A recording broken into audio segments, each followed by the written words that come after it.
Hello friends. तर फिजिक्समधला सर्वात मोठा आणि एम-पी-एस-सी, यू-पी-एस-सीचा अत्यंत लाडका चॅप्टर म्हणजे लाईट, प्रकाश. आजच्या या एकाच मेगा मास्टर क्लासमध्ये आपण इयत्ता 8वी, 9वी आणि 10वीच्या विज्ञान अभ्यासक्रमावरील प्रकाशाचे परावर्तन, अपवर्तन आणि भिंगे या सर्वांचा अगदी सविस्तर पोस्टमॉर्टम करणार आहोत. आता हिरा का चमकतो? वाळवंटात मृगजळ कसे दिसते? आणि आपल्या चष्म्याचा नंबर प्लस की मायनस कसं ठरतं? हे सगळे आपण आज डिकोड करणार आहोत. चला तर मग सर्व लक्ष स्क्रीनवर केंद्रित करा. सुरू करूया भाग 1 पासून. तर मित्रांनो, आजच्या मास्टर क्लासच्या पहिल्या भागात आपण इयत्ता 8वी आणि 9वीच्या अभ्यासक्रमावर आधारित प्रकाशाचे परावर्तन, रिफ्लेक्शन ऑफ लाईट शिकणार आहोत. स्पर्धा परीक्षांच्या दृष्टिकोनातून भौतिक शास्त्रातील हा एक अत्यंत महत्त्वाचा आणि गुणात्मक घटक आहे. सर्वात आधी आपण पाहूया की प्रकाश म्हणजे नक्की काय. प्रकाश ही मुळात एक प्रकारची विद्युत चुंबकीय प्रारणे, इलेक्ट्रोमॅग्नेटिक रेडिएशन आहेत, जी आपल्या डोळ्यात दृष्टीची संवेदना, सेन्सेशन ऑफ व्हिजन निर्माण करतात. जेव्हा कोणत्याही पृष्ठभागावर प्रकाश किरण पडले असता त्यांची दिशा बदलते व ते परत त्याच माध्यमात फिरतात, त्यालाच प्रकाशाचे परावर्तन असे म्हणतात. उत्तम परावर्तनासाठी नेहमी आरशासारखा चकाकणारा पृष्ठभाग आवश्यक असतो. परावर्तनाचे मुख्य 3 नियम आहेत. नियम 1, आपतन कोन म्हणजेच angle of incidence small I व परावर्तन कोन angle of reflection small R हे नेहमी समान मापाचे असतात, म्हणजेच I is equal to R. नियम 2, आपाती किरण, परावर्तित किरण व स्तंभिका हे तिन्ही एकाच प्रतलात म्हणजे प्लेनमध्ये असतात. आणि नियम क्रमांक 3, आपाती किरण व परावर्तित किरण हे स्तंभिकेच्या नेहमी विरुद्ध बाजूस असतात. परावर्तनाचे पृष्ठभागावरून 2 प्रकार पडतात. नियमित परावर्तन म्हणजेच रेग्युलर रिफ्लेक्शन हे सपाट व गुळगुळीत पृष्ठभागावरून होते. यात जर आपाती किरण समांतर असतील तर परावर्तित किरणही एकमेकांना समांतर असतात. या उलट अनियमित परावर्तन इररेग्युलर रिफ्लेक्शन खडबडीत पृष्ठभागावरून होते. यात आपाती किरण समांतर असले तरी परावर्तित किरण मात्र विखुरले जातात. इथे एक अतिशय इंटरेस्टिंग एक्स्ट्रा फॅक्ट सांगतो. आज आपण रोज सकाळी उठून जो आरसा पाहतो तो नक्की कोणी शोधला? जस्ट वॉन लिबिक या जर्मन शास्त्रज्ञाने सर्वप्रथम साध्या काचेच्या तुकड्यावर चांदीचा लेप म्हणजेच सिल्वर कोटिंग देऊन आरसा तयार केला होता. यावरूनच आरशाचे 2 मुख्य प्रकार पडतात. पहिला सपाट आरसा, प्लेन मिरर, जो दैनंदिन वापरातील सपाट पृष्ठभाग असतो. आणि दुसरा गोलीय आरसा, स्फेरिकल मिरर, जो एका संपूर्ण गोलाचा भाग असतो. गोलीय आरशाचे अंतर्गोल, कॉन्केव आणि बहिर्गोल, कॉन्व्हेक्स असे 2 उपप्रकार पडतात. आता सपाट आरशातील प्रतिमेचे स्वरूप हे नेहमीच आभासी म्हणजे व्हर्च्युअल आणि सुलट म्हणजेच इरेक्ट असते. प्रतिमेचा आकार हा अगदी मूळ वस्तूंएवढाच असतो आणि यात लॅटरल इन्व्हर्जन होते, म्हणजे आपली उजवी बाजू आरशात डावीकडे दिसते. 2 विशिष्ट कोनात ठेवलेल्या आरशांमधील प्रतिमांची संख्या काढण्याचे सूत्र आहे n is equal to 360 divided by a minus 1. यामध्ये a म्हणजे 2 आरशांमधील अँगल. आता गोलीय आरशाची शरीर रचना समजून घेऊया. आरशाच्या पृष्ठभागाच्या अगदी मध्यबिंदूला ध्रुव म्हणजेच पोल म्हणतात. आरसा ज्या मोठ्या गोलाचा भाग असतो त्या गोलाच्या केंद्राला वक्रता केंद्र सेंटर ऑफ कर्व्हेचर म्हणतात आणि ध्रुव व वक्रता केंद्र यामधील अंतराला वक्रता त्रिज्या रेडियस ऑफ कर्व्हेचर असे म्हणतात. मुख्य अंशाला समांतर येणारे प्रकाश किरण परावर्तनानंतर ज्या एका बिंदूत एकत्र येतात त्याला मुख्य नाभी प्रिन्सिपल फोकस म्हणतात. ध्रुव आणि मुख्य नाभी यामधील अंतराला नाभीय अंतर फोकल लेंथ म्हणतात. हे नाभीय अंतर नेहमी वक्रता त्रिज्येच्या नेमके निम्मे असते. फॉर्म्युला आहे F is equal to R/2. अंतर्गोल आरसा किरण एका जागी एकत्र आणतो म्हणून त्याला अभिसारी म्हणजेच कॉन्व्हर्जिंग म्हणतात. तर बहिर्गोल आरसा किरण विखुरतो म्हणून त्याला अपसारी डायव्हर्जिंग म्हणतात. अंतर्गोलमध्ये वास्तव आणि आभासी दोन्ही प्रतिमा मिळतात, पण बहिर्गोल आरशामध्ये नेहमी फक्त आभासी, सुलट आणि लहान प्रतिमाच मिळते. आरशाद्वारे प्रतिमा मिळवण्यासाठी किरण आकृतीचे नियम पाहूया. नियम 1, जर आपाती किरण मुख्य अंशाला समांतर असेल तर परावर्तित किरण मुख्य नाभीतून जातो. नियम 2, जर आपाती किरण मुख्य नाभीतून जात असेल तर परावर्तित किरण नेहमी मुख्य अंशाला समांतर जातो. आणि आता नियम 3 पाहूया. जर आपती किरण वक्रता केंद्रातून जात असेल तर परावर्तित किरण त्याच मार्गाने परत फिरतो. जेव्हा परावर्तित किरण प्रत्यक्ष एकमेकांना छेदतात तेव्हा वास्तव प्रतिमा रियल इमेज मिळते आणि जेव्हा किरण मागे वाढवल्यावर छेदल्यासारखे भासते तेव्हा आभासी प्रतिमा व्हर्च्युअल इमेज मिळते. आता स्क्रीनकडे लक्ष द्या. एमपीएससी तुम्हाला अंतर्गोल आरशाच्या एका विशिष्ट अपवादावर हमखास फसवते. अंतर्गोल आरसा साधारणपणे नेहमी वास्तव आणि उलट प्रतिमा देतो. पण जेव्हा तुम्ही वस्तू ही नाभी आणि ध्रुव यांच्या अगदी जवळ ठेवता तेव्हा तो आभासी आणि मोठी म्हणजेच व्हर्च्युअल अँड एनलार्ज प्रतिमा देतो. हाच तो अपवाद आहे जो दाढी करताना किंवा डेंटिस्टकडे वापरला जातो. या तक्त्यात तुम्हाला तोच अपवाद दिसतोय. अंतर्गोल आरशामध्ये वस्तू नाभी म्हणजेच एफ आणि ध्रुव म्हणजेच पी यांच्या दरम्यान ठेवल्यास आरशाच्या मागे खूप मोठी आभासी व सुलट प्रतिमा मिळते. इतर सर्व ठिकाणी प्रतिमा नेहमी वास्तव व उलट असते. या उलट बहिर्गोल आरशासमोर वस्तू कुठेही ठेवली तरी मिळणारी प्रतिमा नेहमी आभासी, सुलट आणि वस्तूपेक्षा लहान असते. याच विशिष्ट गुणधर्मामुळे बहिर्गोल आरशाचा वापर वाहनांचे रियर व्ह्यू आरसे म्हणून होतो, जेणेकरून मागचा मोठा रस्ता एका छोट्या आरशात दिसावा. आता गणिते सोडवण्यासाठी कार्टेशियन चिन्ह सिद्धांत वापरतात. यात ध्रुव म्हणजेच पी हा आरंभ बिंदू मानतात. वस्तू नेहमी डावीकडे असल्याने तिचे अंतर ऋण असते. लक्षात ठेवा, अंतर्गोल आरशाचे नाभीय अंतर नेहमी ऋण असते तर बहिर्गोल आरशाचे धन असते. आता आरशाचे सूत्र 1/v + 1/u = 1/f असे आहे, जिथे v म्हणजे प्रतिमेचे अंतर आणि u म्हणजे वस्तूचे अंतर. आता विशालन म्हणजेच मॅग्निफिकेशन काढण्याचे सूत्र पाहूया. मॅग्निफिकेशन m = -v/u असे. जर हे m धन असेल तर प्रतिमा आभासी असते आणि ऋण असेल तर प्रतिमा वास्तव असते. आता नियमानुसार आपण एक उदाहरण पाहूया. 10 सेंटीमीटर नाभीय अंतर असलेल्या आरशासमोर 20 सेंटीमीटर अंतरावर वस्तू ठेवली आहे. तर सूत्र काय आहे? 1/v + 1/u = 1/f. यामध्ये योग्य चिन्हांसह किमती टाकल्यावर म्हणजे v -20 सेंटीमीटर येते. म्हणजेच प्रतिमा वक्रता केंद्रावरच वास्तव व उलट स्वरूपात मिळेल. अंतर्गोल आरशाचे दैनंदिन जीवनातील उपयोग पाहूया. दाढीचा आरसा किंवा दातांचे डॉक्टर मोठी प्रतिमा मिळवण्यासाठी याचा वापर करतात. बॅटरी व वाहनांचे हेडलाईट समांतर प्रकाश झोत मिळवण्यासाठी याचा वापर करतात. तर अजून फ्लड लाईट्स आणि सौर उपकरणे यामध्येही या अंतर्गोल आरशाचा वापर होतो. आता बहिर्गोल आरशाचा प्रामुख्याने उपयोग वाहनांचे साइड मिरर म्हणजेच रियर व्ह्यू मिरर्स आणि दुकानात सुरक्षेसाठी मोठे आरसे म्हणजेच जो सीसीटीव्हीला पर्याय म्हणून आपण आरसा वापरतो त्या आरशांमध्ये होतो. तर सपाट आरसा, कॅलिडोस्कोप आणि परिदर्शी म्हणजेच पेरिस्कोप यामध्ये वापरतात. हे होते परावर्तन. पण जेव्हा प्रकाश पृष्ठभागावरून न परतता आरपार जातो तेव्हा काय? प्रकाश एका पारदर्शक माध्यमातून दुसऱ्या पारदर्शक माध्यमात जाताना आपली दिशा बदलतो किंवा वाकतो. यालाच आपण प्रकाशाचे अपवर्तन, रिफ्रॅक्शन असे म्हणतो. पुढील भागात जाण्यापूर्वी ही स्लाइड तुमच्या क्विक रिव्हिजनसाठी आहे.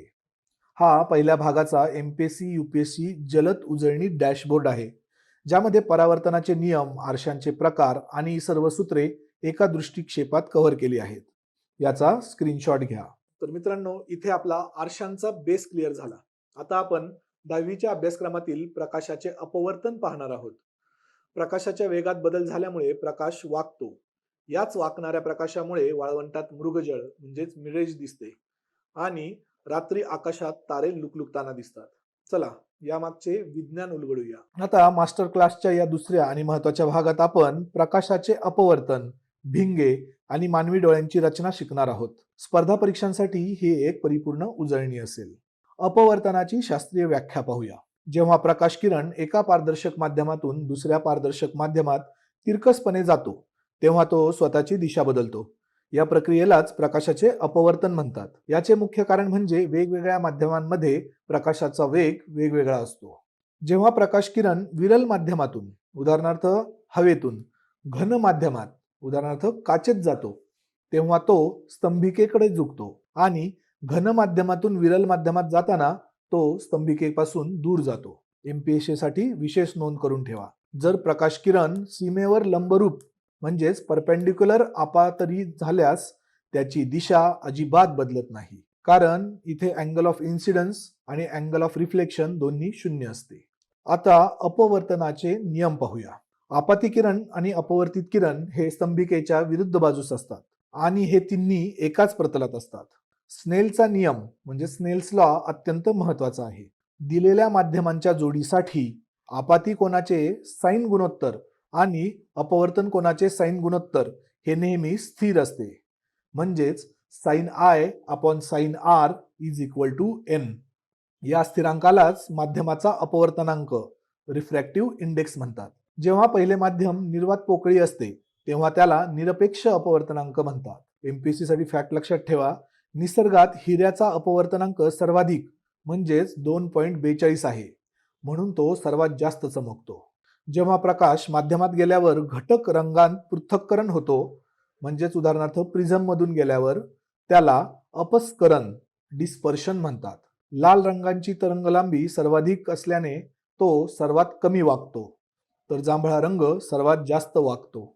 जेव्हा प्रकाश घनातून विरल माध्यमात जाताना आपतन कोन क्रांतिक कोनापेक्षा मोठा होतो, म्हणजेच क्रिटिकल अँगल पेक्षा मोठा असतो, तेव्हा प्रकाश पूर्णपणे आतल्या आत परावर्तित होतो. याला पूर्ण आंतरिक परावर्तन टोटल इंटरनल रिफ्लेक्शन म्हणतात.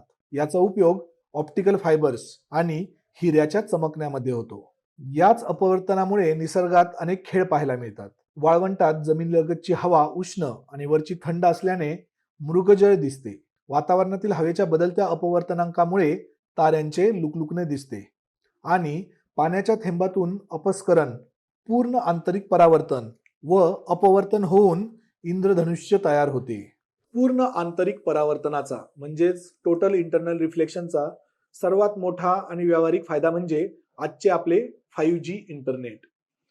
ऑप्टिकल फायबर्स मधून प्रकाशाच्या वेगाने जो डेटा पाठवला जातो तो याच पूर्ण आंतरिक परावर्तनाच्या तत्वावर काम करतो आणि तो अजिबात लीक होत नाही. आता भिंगे पाहूया.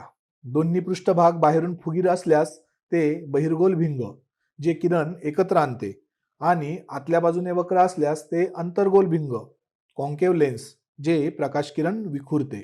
भिंगांशी संबंधित मुख्य संज्ञा लक्षात घ्या. भिंगाच्या मध्यबिंदूतून जाणारा प्रकाश किरण विचलित होत नाही, त्याला प्रकाशीय मध्य ऑप्टिकल सेंटर म्हणतात. मुख्य अक्षाला समांतर येणारे किरण अपवर्तनानंतर ज्या बिंदूत मिळतात त्याला मुख्य नाभी कॅपिटल F म्हणतात. भिंगाद्वारे प्रतिमा मिळवण्याचे 3 सुवर्ण नियम आहेत.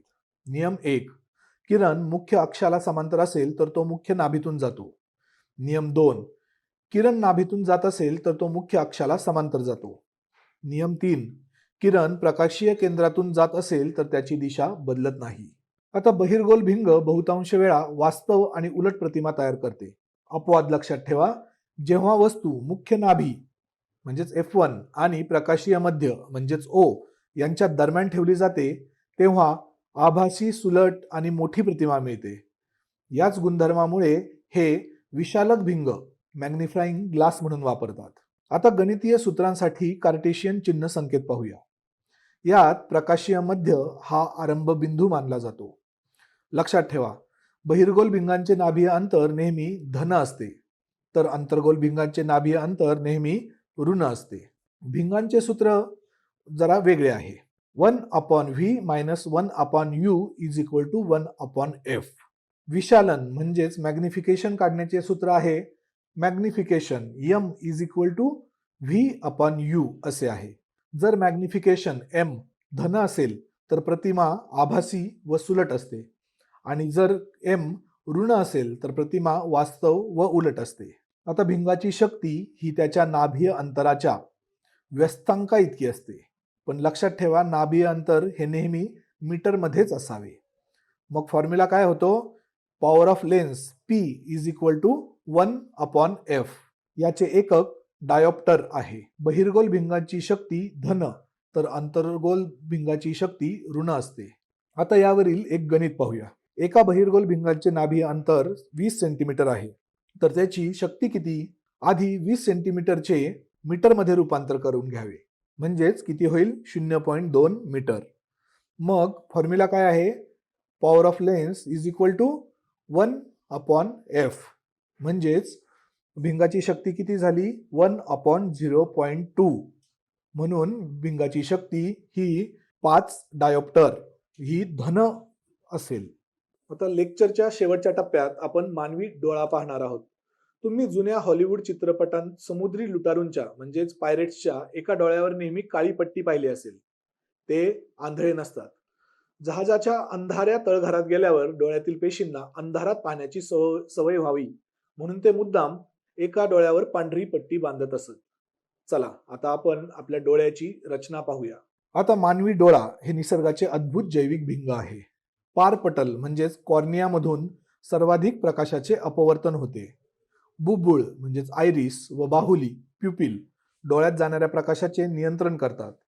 आणि दृष्टीपटल म्हणजे रेटिनावर वस्तूची वास्तव आणि उलट प्रतिमा तयार होते. नाभीय अंतर गरजेनुसार कमी जास्त करण्याच्या डोळ्याच्या क्षमतेला समायोजन शक्ती पॉवर ऑफ अकोमोडेशन म्हणतात. तसेच वस्तू दूर गेल्यानंतर ही दृष्टीपटलावरील संवेदना 1/16 सेकंदांपर्यंत टिकून राहते. यालाच दृष्टी सातत्य पर्सिस्टन्स ऑफ व्हिजन म्हणतात. दृष्टीदोष आणि त्यांचे निवारण पाहूया. निकट दृष्टिता म्हणजेच मायोपिया यामध्ये जवळचे स्पष्ट दिसते पण दूरचे दिसत नाही. यावर उपाय म्हणून ऋण म्हणजेच मायनस नंबरचे अंतर्गोल भिंग वापरतात. दूरदृष्टिता हायपरमेट्रोपिया यामध्ये दूरचे दिसते पण जवळचे दिसत नाही. यावर उपाय म्हणून धन म्हणजेच पॉझिटिव्ह नंबरचे बहिर्गोल भिंग वापरतात. आता वाढत्या वयानुसार येणाऱ्या वृद्ध दृष्टिता त्यालाच प्रेसबायोपिया या दोषावर उपाय म्हणून द्विनाभीय भिंग बायफोकल लेन्स वापरतात. या स्लाइडवर दिलेली अल्टिमेट रिव्हिजन मॅट्रिक्स स्पर्धा परीक्षांसाठी अत्यंत महत्त्वाची आहे. तिचा नक्की स्क्रीनशॉट घ्या. तर ही होती प्रकाशाचे परावर्तन, अपवर्तन आणि भिंगे या सर्वांचा डेन्स फॅक्ट असणारी मास्टर रिव्हिजन. आता जाता जाता तुमच्यासाठी एक प्रश्न. जर तुमच्या चष्म्याचा नंबर मायनस मध्ये असेल तर तुम्हाला कोणता दृष्टीदोष आहे आणि तुमच्या चष्म्यात कोणते भिंग वापरलेले आहे? आत्ताच आपण या लास्टच्या चीट शीट मध्ये हे पाहिले आहे. ज्यांना उत्तर माहिती आहे त्यांनी लगेच कमेंट बॉक्समध्ये कमेंट करा आणि हे व्हिडिओ आवडत असतील तर लाईक, शेअर, सबस्क्राईब करा. भेटूया विज्ञानाच्या पुढच्या मास्टर क्लासमध्ये. शेवटपर्यंत तुम्ही हे लेक्चर ऐकून पूर्ण केले आणि नोट्स काढल्या याबद्दल तुमचे अभिनंदन. अशाच प्रकारचे आपले रसायनशास्त्र म्हणजेच केमिस्ट्री या विषयाचे लेक्चर लवकरच अपलोड करण्यात येईल. या संबंधीच्या अधिक माहितीसाठी तुम्ही आपल्या टेलिग्राम चॅनलला सबस्क्राईब करा.